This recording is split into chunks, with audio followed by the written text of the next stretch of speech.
Okay, welcome back to True North Christianity. And now today we will probably be ruffling a few feathers, okay? And the reason I say this is first and foremost we are going to be exploring a very controversial topic, but on top of it just being a controversial topic, I'm tying it into a very aggressive political religion.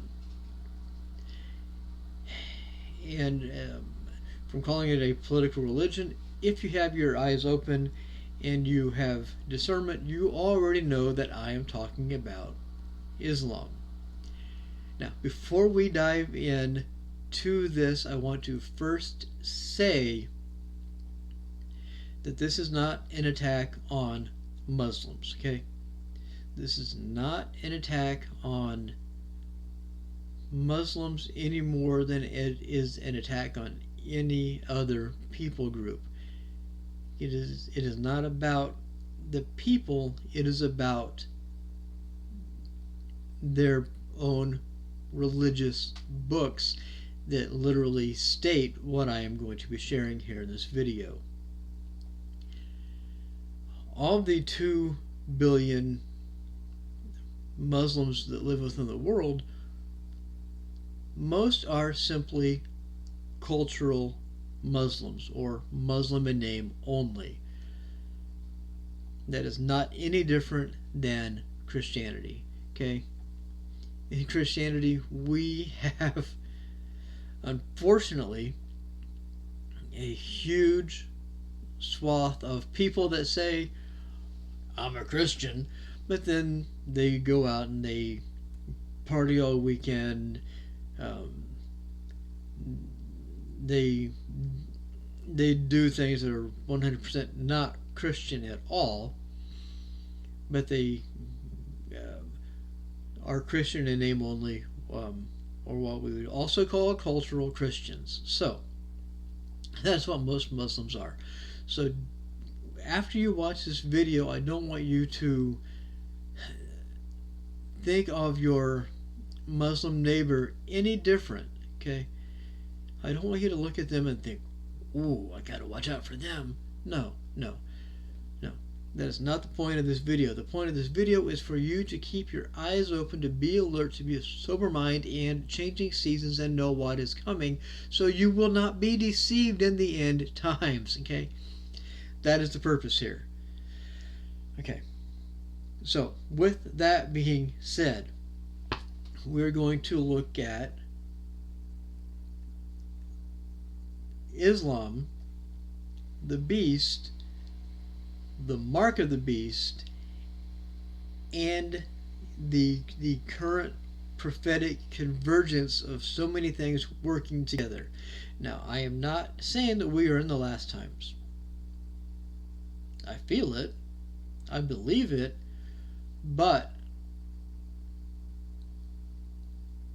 there's still a long way to go before the end of the book. So the key is right now to keep you from being deceived and falling for safety and security, falling for lies, etc. But you need to be watchful for what is going on in the world to keep you from being deceived, okay? That's the whole point of this. So we're going to look at how Islamic doctrine, global politics, and biblical prophecy are all colliding in our time. Now, from when John wrote the book of Revelation to now, people have been trying to piece this together, okay? They've been looking at different things. What could the mark of the beast be? Etc. To keep it in more modern context, when Social Security numbers were first issued, people thought that was going to be the mark of the beast. When barcodes first came out, people thought that'd be the mark of the beast. When QR codes came out, when the ability to implant little microchips first came out, people thought those were the mark of the beast. And then obviously we had the pandemic that everybody thought was going to be a pre-trial to the mark of the beast. Personally, I don't believe any of those are true. Now, again, I am just a person. I am just a man. I could be wrong. But in my personal beliefs, that is not the case. Okay? But it is clear that receiving the mark is a voluntary action. You cannot be, how do I say this? You will know if you've accepted it. Now, it might come down to the choice of life or death, so you might be quote unquote forced, but it will not be, you will never be tricked into receiving the mark of the beast. So let's just take a step back and do a quick introduction when prophecy meets reality. The book of Revelation paints a very sobering picture of the last days. A world system that demands loyalty, enforces conformity, and controls commerce through a mark tied to allegiance. And as I stated earlier, for centuries and centuries, scholars have tried to figure out how such a system could arise. But as modern political Islam expands, politically, economically, and demographically, the prophetic puzzle pieces are beginning to fit. And again, what I am stating here are all biblically grounded assertions, but until it truly happens, none are proven facts, but it's very, it definitely fits the pieces, okay? The pieces definitely fit into the puzzle. Because from its control mechanisms to its religious markings, the jizya tax, and demands for submission, Islam mirrors patterns found in Revelation's description of the beast. Revelation chapter 13, verses 16 and 17. He causes all to receive a mark on their right hand or on their foreheads, and that no one may buy or sell except who has the mark. The book that once seemed symbolic now appears strikingly literal. Now, if you can't tell already, this will be a two-part video, so we'll see how far we can get in part 1, and then I'll immediately do part 2. First, let's look at the spirit of Islam and the spirit of Antichrist from the Bible.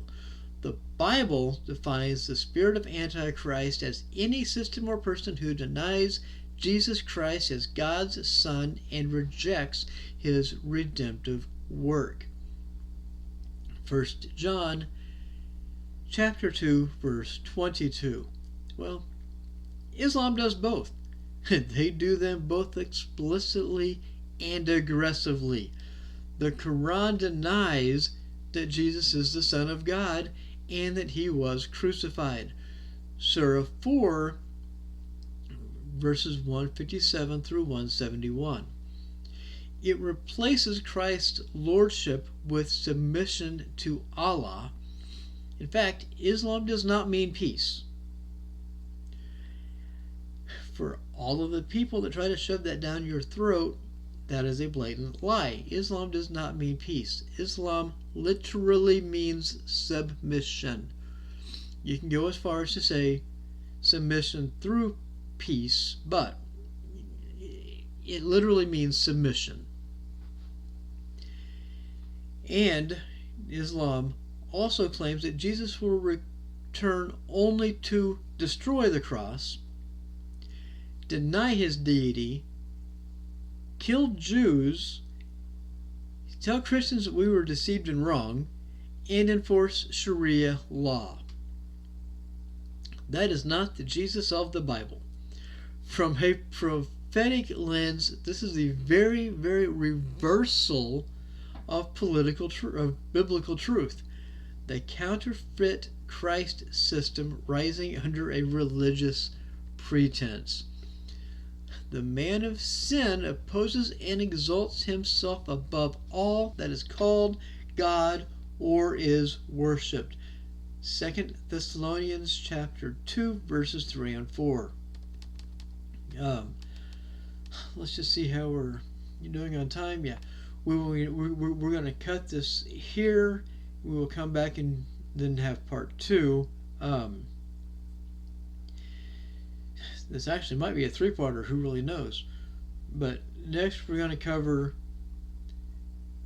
jizya and us being second-class citizens and being literally marked, and we will proceed from there. But I look forward to seeing you in part 2 of this series. See you very soon.